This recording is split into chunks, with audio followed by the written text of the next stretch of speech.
चलिए, आज की कहानी शुरू करते हैं। मेरे दोस्त की बीवी मुझसे पर्दा करती थी। फिर भी मेरा दोस्त करण मुझे अक्सर अपने घर खाने पर बुलाया करता था। एक दिन करण अपनी बीवी के लिए एक खूबसूरत सी पायल लेकर आया। जब वह घर लौटा तो मैंने उसकी बीवी के पैरों में वही पायल देखी जो उसने कुछ ही देर पहले खरीदी थी। मुझे कुछ शक हुआ। अगले दिन बिना बताए मैं करण के घर चला गया। जैसे ही मैंने अंदर कदम रखा, मेरी तो जान ही निकल गई। वो तो आज फिर शाम को खुद करण मेरे सिर पर खड़ा इसरार कर रहा था कि चलो नया, आज घर चलो, भाभी ने बिरयानी बनाई है। मैंने साफ इनकार कर दिया, क्योंकि मुझे अब रोज रोज उसके घर जाना अच्छा नहीं लगता था। उसकी बीवी मुझसे पर्दा करती थी और मेरी मौजूदगी में असहज महसूस करती थी। ये मैंने महसूस किया था। लेकिन करण मेरी बातों को नजरअंदाज कर देता। वह जबरदस्ती हफ्ते में 2-3 बार मुझे अपने घर ले ही जाता। हम दोनों एक ही ऑफिस में काम करते थे और दोस्ती भी गहरी थी। जब मेरी शादी हुई तो करण सिर्फ एक बार मेरे घर आया, उसके बाद फिर कभी नहीं। मैंने कहा, नहीं यार, मैं तुम्हारे साथ नहीं जा सकता। तो वो हंसते हुए बोला, क्यों, कोई वजह बताओ। जरूर तुम भाभी के लिए जल्दी घर जाना चाहते होगे। मैंने सोचा कि इससे पीछा छुड़ाना मुश्किल है, इसलिए मैंने झूठ बोल दिया। नहीं यार, बात यह है कि पापा की तबीयत खराब है, डॉक्टर के पास ले जाना है, हो सकता है आज देर हो जाए। करण ने सिर हिला दिया और कहा, अगर यह सच्ची मजबूरी है तो मैं तुम्हें मजबूर नहीं करूंगा। असल में मेरे पापा हमारे साथ ही घर पर रहते थे, जबकि मैं और मेरी बीवी ऑफिस से मिलने वाले सरकारी क्वार्टर में रहते थे। खैर, करण से जान छुड़ाकर मैं अपने घर चला गया, मगर ये देखकर हैरान रह गया कि मेरी बीवी घर पर नहीं थी। ऐसा पहले कभी नहीं हुआ था।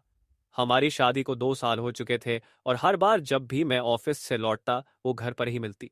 उसका यूं बिना बताए घर से गायब होना कोई मामूली बात नहीं थी। मैं चौकीदार के पास गया और पूछा, मेरी बीवी कहाँ गई है, कुछ बता कर गई है? चौकीदार ने कहा, साहब, वो तो मामूल के मुताबिक ही गई हैं, जल्दी आ जाएंगी। मैं उसकी बात सुनकर और ज्यादा उलझन में पड़ गया। क्या मतलब है आपका? मैंने कहा, क्या मतलब, अक्सर वो बाहर जाती हैं। वो बोला, साहब जी, हम तो नौकर हैं, हमें क्या पता मालिक कहाँ जाते हैं और कहाँ से आते हैं। जब वो आएंगी तो खुद ही पूछ लीजिएगा। मैंने सिर हिलाया और वापस कमरे में चला गया। मेरा दिमाग बुरी तरह से उलझ गया था। 2 घंटे यूं ही बीत गए। फिर करण का फोन आ गया। वो पूछ रहा था, अंकल का चेकअप हो गया, डॉक्टर क्या कह रहे हैं? मैंने जवाब दिया, नहीं यार, पिताजी ने जाने से मना कर दिया। करण की आवाज में परेशानी झलक रही थी। वो बोला, क्या, तुमने मुझसे झूठ क्यों बोला? तुम तो कह रहे थे अंकल की तबीयत खराब है। उसकी आवाज। मैंने कहा, अगर पिताजी नहीं जाना चाहते थे तो क्या मैं उन्हें जबरदस्ती उठाकर ले जाता? तुम भी हद करते हो। मैंने फोन काट दिया। करीब आधा घंटा बीता होगा कि मेरी बीवी निशा कमरे में दाखिल हुई। वो बहुत घबराई हुई लग रही थी। कहने लगी, अमन सॉरी, मैं घर में नहीं थी। आपको भूख तो नहीं लगी? मैंने सिर हिला दिया और बड़े गौर से निशा का चेहरा देखने लगा। वो कुछ शर्मिंदा सी लग। मैं बोला, कुछ नहीं यार, पिताजी की तबीयत को लेकर थोड़ा परेशान हूं। वो बोला, अरे अंकल तो घर पर ही रहते हैं ना? मैंने कहा, हाँ, मगर अब उनके लिए छोटी छोटी बात भी भारी हो जाती है। करण बोला, चलो थोड़ा बाहर चलते हैं, मेरी बीवी की सालगिरह है, उसके लिए तोहफा खरीदना है, तुम्हारा भी मूड ठीक हो जाएगा। मैंने मना किया, मगर करण का हम मानने वाला था। कहने लगा, दुनिया इधर की उधर हो जाए, मैं तो तुम्हें लेकर जाऊंगा। मैं मजबूरी में उसके साथ चल पड़ा। हम मार्केट गए और वो बोला, भाभी के लिए पायल लेनी है, जरा मदद कर दो डिजाइन चुनने में। मुझे जल्दी थी तो मैं मदद करने लगा। तभी मेरी नजर एक बहुत ही सुंदर पायल पर पड़ी। मैंने कहा, यही ले लो, भाभी को पसंद आएगी। करण ने वही खरीदी और फिर हम वापस घर लौट आए। आज निशा घर पर थी और मुझे देखकर बहुत खुश हुई, जबकि मैं आजकल इतना परेशान रहने लगा था कि मुस्कुराना ही भूल गया था। वो मेरे पास आकर बैठ गई और बातों का सिलसिला शुरू किया। थोड़ी देर बाद वो अचानक पूछ बैठी, अमन, आपकी और करण की दोस्ती कैसे हुई थी? मैं चौंक गया। बातों से बहुत परेशान था, ऊपर से चौकीदार की बातें में दिमाग में घूम रही थी। मैं रात भर सो नहीं पाया। मैं बार बार यही सोच रहा था कि मेरी बीवी आखिर जा कहाँ रही है। फिर मैंने नतीजा निकाला कि शायद वो पड़ोसन के ही घर जाती होगी, क्योंकि मैं उस पर शक नहीं कर सकता था कि हमारी शादी को अभी कुछ ही महीने हुए थे, मगर हम दोनों बचपन से एक दूसरे को जानते थे। निशा मेरे चाचा की बेटी थी और हमारी सगाई बचपन में ही हो गई थी। हम दोनों के बीच शुरू से ही गहरी दोस्ती और मोहब्बत थी। निशा तो मेरे बिना सांस भी नहीं लेती थी। शादी से पहले जब बहकने का खतरा ज्यादा होता है तब भी उसने मुझसे वफा निभाई थी। और अब तो हम शादीशुदा थे, इसलिए मुझे उस पर पूरा भरोसा था। सुबह जब मैं ऑफिस पहुंचा तो करण ने मुझे आड़े हाथों लिया। वो बोला, तू कल मुझसे झूठ बोलकर घर चला गया। मैंने तो खास तेरे लिए बिरयानी बनवाई थी। तू जानता है मेरी बीवी ने मुझे कितनी बातें सुनाई। बोली, तुम्हारा दोस्त तो आया ही नहीं, बेवजह मुझसे मेहनत करवा दी। मैं बोला, यार करण, मैं भाभी की इज्जत की वजह से नहीं आया, वो पर्दा करती है। और जब मैं तुम्हारे घर आता हूं तो मेरी मौजूदगी में उन्हें चेहरा छुपाना पड़ता है। मुझे उन्हें उस तकलीफ में डालना अच्छा नहीं लगता। करण हंसकर बोला, अरे यार, मेरी बीवी सिर्फ तेरे लिए ही नहीं, मेरे भाई के लिए भी पर्दा करती है। तो क्या मैं अपने भाई को बुलाना छोड़ दूं? मैं मुस्कुराकर बोला, वो तुम्हारा सगा भाई है। मैं नहीं चाहता कि मेरी वजह से तुम्हारे और भाभी के बीच कोई बात बन जाए। करण मेरी बात सुनकर हंस पड़ा। होला, लगता है निशा भाभी तुझे मेहमान बुलाने नहीं देती, तभी तो तू इतना डरता है। जबकि मेरी बीवी तो कहती है कि मेहमानों को खाना खिलाना सवाब का काम है। मैं उसकी बातें सुनकर थोड़ा हल्का हो गया और बोला, यार, बातों में तुझसे कोई नहीं जीत सकता। अगली बार जब तू मुझे बुलाएगा तो मैं जरूर चलूंगा। करण मेरी बात सुनकर खुश हो गया। मैं सोच रहा था कि अब शायद उसकी बीवी उसे मुझे दावत पर बुलाने से मना कर देगी, मगर मुझे क्या पता था कि 2 दिन बाद वो फिर मुझे साथ चलने को कहेगा। इस बार उसने कहा, भाभी ने पनीर, मुझे यह समझ नहीं आया कि करण की बीवी को कैसे पता चला कि मेरी पसंदीदा डिश कौन सी है। मुझे बुलावा मिला था तो मुझे उसके साथ जाना ही पड़ा, क्योंकि मैं इस बार मना करके उसकी दिलजोई नहीं तोड़ना चाहता था। ऐसा नहीं था कि पूरे ऑफिस में करण की दोस्ती सिर्फ मुझसे ही थी। उसके 2-3 और भी अच्छे दोस्त थे, मगर वो कभी उन्हें अपने घर नहीं ले गया था। लेकिन अगर मैं मना करता तो वो नाराज हो जाता और मेरे चेहरे पर ताने कसने लगता। मैं करण के साथ उसके घर चला गया। उसकी बीवी बहुत घबराई हुई लग रही थी। उसने सादा सलवार कमीज पहन रखी थी और चेहरा भी थका थका सा लग रहा था। मैं भाभी की मौजूदगी में हमेशा अपनी नजरें नीचे रखता हूँ, मगर फिर भी जब वो कोई चीज रख रही होती तो बर्तनों की आवाज से साफ महसूस हो रहा था कि उसके हाथ कांप रहे। खैर, खाना लग गया और हम दोनों खाना खाने बैठ गए। तभी मुझे निशा का ख्याल आया। मैंने कहा, यार, तुम्हारी भाभी परेशान हो रही होंगी, मैं उसे कॉल करके बता दूं कि मुझे थोड़ी देर हो जाएगी। मेरी बात सुनकर करण के मुंह में निवाला अटक गया। मैंने जल्दी से पानी का गिलास उसके सामने कर दिया, मगर उसकी खांसी रुक ही नहीं रही थी। फिर वो बोला, अबरार, अगर तुम हर छोटी बात पर भाभी को कॉल करोगे तो उनके दिल से तुम्हारा असर खत्म हो जाएगा। उन्हें थोड़ा इंतजार करने दो, इंतजार से ही मोहब्बत बढ़ती है। मैं हंसा और बोला, बस बस, अपने फालतू के फलसफे अपने पास ही रखो। हम दोनों की बचपन से ही हंसी मजाक की आदत थी। मगर उस दिन करण की मुस्कुराहट कुछ अजीब थी, जैसे वो जबरदस्ती मुस्कुरा रहा हो। मैंने मोबाइल उठाया और निशा का नंबर डायल किया। घंटी बजती रही, फिर अचानक मैंने फोन कान से हटा लिया। ऐसा लगा जैसे निशा का फोन किचन में बज रहा हो, मगर वो सामने नहीं आई। मैंने फिर से कॉल किया और पूछा, निशा कहाँ हो?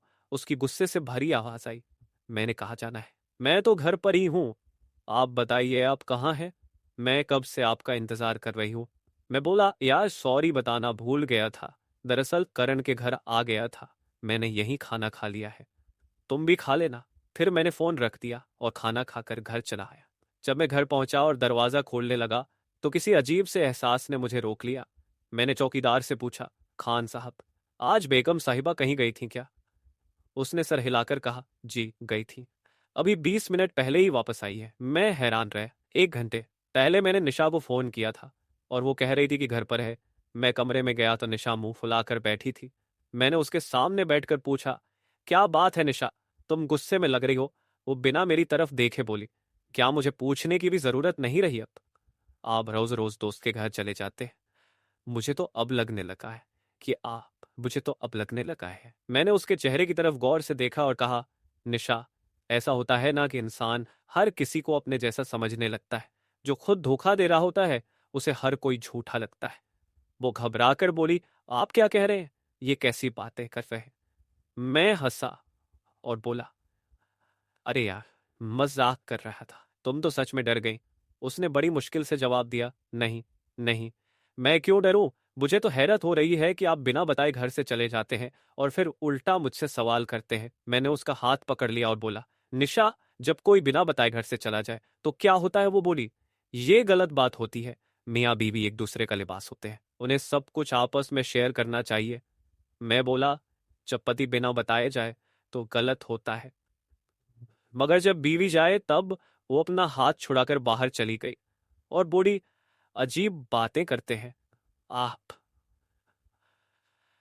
आपकी बातें खत्म ही नहीं होती। मैं सोच में पड़ गया। वो बस इतना तो कह सकती थी कि जब तुम्हारा करण से कॉल आया था, मैं पड़ोसन के घर गई थी, एक मैसेज कर देती। मगर वो तो कह रही थी कि घर से बाहर गई ही नहीं। मैंने सोचा कि शायद वो मुझसे कुछ छिपा रही है, इसलिए अगली सुबह ऑफिस जाने से पहले मैंने चौकीदार को बुलाया और पूछा, खान साहब, बेगम साहिबा किस वक्त बाहर जाती है? वो बोला, जब आपके ऑफिस का वक्त होता है तभी वो निकलती है। और अजीब बात यह है कि आप भी उसी दिन देर से घर लौटते हैं, मगर आपके आने से पहले बीबी वापस आ जाती है। मैंने उसे धन्यवाद कहा और गाड़ी में बैठ गया। अब मुझे लगने लगा था कि निशा को पहले से ही पता चल जाता है कि मैं करण के घर जा रहा हूं, मगर सवाल यह था कि उसे मेरी रूटीन की इतनी बारीक बातें कौन बताया। मैं आजकल बहुत परेशान रहने लगा था। करण ने भी मेरी हालत भांप ली थी। उसने पूछा, क्या बात? मैं बोला, कुछ नहीं यार, पिताजी की तबीयत को लेकर थोड़ा परेशान हूं। वो बोला, अरे अंकल तो घर पर ही रहते हैं ना? मैंने कहा, हाँ, मगर अब उनके लिए छोटी छोटी बात भी भारी हो जाती है। करण बोला, चलो थोड़ा बाहर चलते हैं, मेरी बीवी की सालगिरह है, उसके लिए तोहफा खरीदना है, तुम्हारा भी मूड ठीक हो जाएगा। मैंने मना किया, मगर करण कहाँ मानने वाला था। कहने लगा, दुनिया इधर की उधर हो जाए, मैं तो तुम्हें लेकर जाऊंगा। मैं मजबूरी में उसके साथ चल पड़ा। हम मार्केट गए और वो बोला, भाभी के लिए पायल लेनी है, जरा मदद कर दो डिजाइन चुनने में। मुझे जल्दी थी तो मैं मदद करने लगा। तभी मेरी नजर एक बहुत ही सुंदर पायल पर पड़ी। मैंने कहा, यही ले लो, भाभी को पसंद आएगी। करण ने वही खरीदी और फिर हम वापस घर लौट आए। आज निशा घर पर थी और मुझे देखकर बहुत खुश हुई, जबकि मैं आजकल इतना परेशान रहने लगा था कि मुस्कुराना ही भूल गया था। वो मेरे पास आकर बैठ गई और बातों का सिलसिला शुरू किया। थोड़ी देर बाद वो अचानक पूछ बैठी, अमन, आपकी और करण की दोस्ती कैसे हुई थी? मैं चौंक गया। मुझे समझ आया कि हमारी शादी के बाद से निशा किसी न किसी बहाने करण का जिक्र करती रही है। मैं हैरान था कि वो करण में इतनी दिलचस्पी क्यों लेती है। मैं बोला, करण से मेरी दोस्ती 1.5 साल पहले हुई थी, हमारी शादी के बाद। मेरी उससे दोस्ती, मुझसे पहले बहुत सी लड़कियां ऑफिस में उसकी दोस्त थीं, लेकिन मुझसे दोस्ती करने के बाद उसने हर किसी को पीछे कर दिया।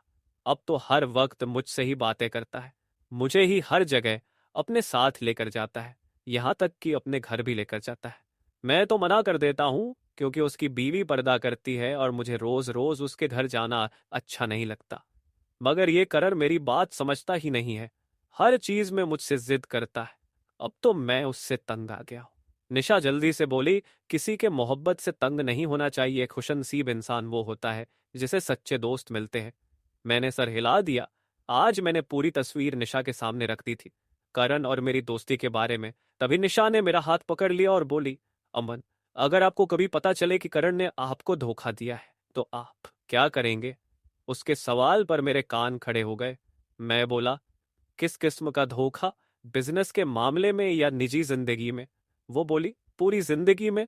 मेरा मतलब है, अगर आपका दोस्त आपके हाथ से कुछ छीन ले, वो चीज जिसे आप बहुत दिल से चाहते हो, तो आप क्या करेंगे? मुझे निशा के सवाल ने बहुत बेचैन कर दिया था। निशा और करण के बहुत से पहलू आपस में मिल रहे थे, और अब उसका ये सवाल। मैं बोला, निशा, जो चीज मेरी होगी वो कभी मुझे छोड़कर करण के पास नहीं जाएगी। वो बोली, फिर भी अगर ऐसा हो जाए तो आप क्या करेंगे? क्या आप करण से दोस्ती खत्म कर देंगे या फिर उसे नुकसान पहुंचाने की कोशिश करेंगे? मैं बेचैनी से करवट बदल कर बोला, तुम क्या फजूल सवाल लेकर बैठ गई हो? मेरे लिए चाय बना दो, जरा मजा आ जाएगा।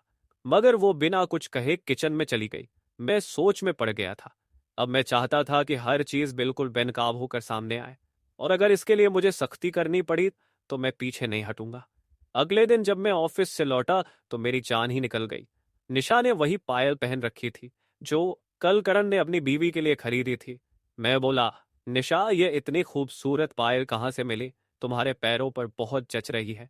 वो मुस्कुराकर बोली, अमन, जब आप ऑफिस चले जाते हो ना, तो मैं अक्सर अपनी दोस्त के घर चली जाती हूँ, उसी ने मुझे ये दी है। अब तो मैं पूरी तरह से समझ गया था। अगले दिन ऑफिस में मैंने करण से कहा, आज मैं तुम्हारे घर डिनर के लिए आ रहा हूं। अपनी बीवी से कहो कुछ अच्छा बनाए। छुट्टी से 1 घंटा पहले ही मैं चुपचाप ऑफिस से निकल आया और सीधे करण के घर पहुंचा। दरवाजा खोला और जो देखा तो पैरों तले जमीन खिसक गई। वहां मेरी बीवी निशा बैठी थी। वो मुझे देखकर कांपने लगी। मैं गुस्से में बोला, निशा, ये सब क्या है? तुमने मुझे इतना बड़ा धोखा दिया। वो मेरे कदमों में गिर गई और रोते हुए बोली, अमन, मेरी बात सुनो, मैंने आपके साथ कोई धोखा नहीं किया।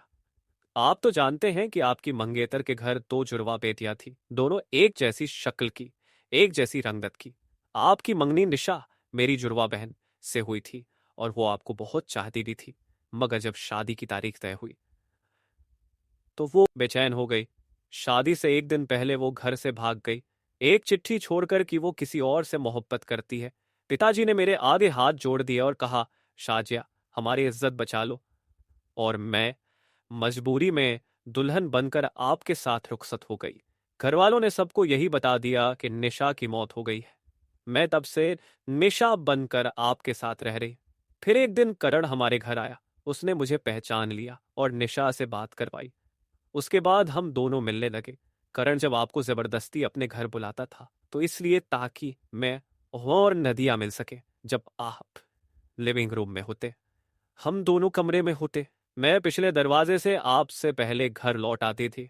मैं करण से मोहब्बत करती थी और आपके साथ रहकर अपने दिल के साथ बेईमानी करती। इसीलिए मैं भाग गई थी। मगर आपसे शादी की शक्ल में मुझे अच्छा इंसान मिल गया। प्लीज मेरी गलती की सजा उसे मत दीजिए। प्लीज मेरी की सजा इसे मत दीजिएगा। मैं निशा, जो अब शिखा थी, उसने मेरा हाथ पकड़कर अपने हाथ में लिया या रोने लगी। मैंने उसके साथ बोलचाल बंद कर दी है। जबकि शिखा हर रोज मुझे समझने की कोशिश करती है और चाहती है कि मैं करण और उसके साथ सुलह करूंगा। मगर मैं किसी नतीजे पर पहुंचने वाला था। आप बताएं मुझे क्या करना चाहिए। अगर आपको आज की कहानी पसंद आई है तो वीडियो को ज़रूर लाइक कीजिएगा और अपने दोस्तों के साथ भी शेयर कीजिएगा। और हाँ, अगर आपने अभी तक हमारा चैनल सब्सक्राइब नहीं किया तो ज़रूर सब्सक्राइब करें। मिलते हैं कल एक नई और दिलचस्प कहानी के साथ। धन्यवाद।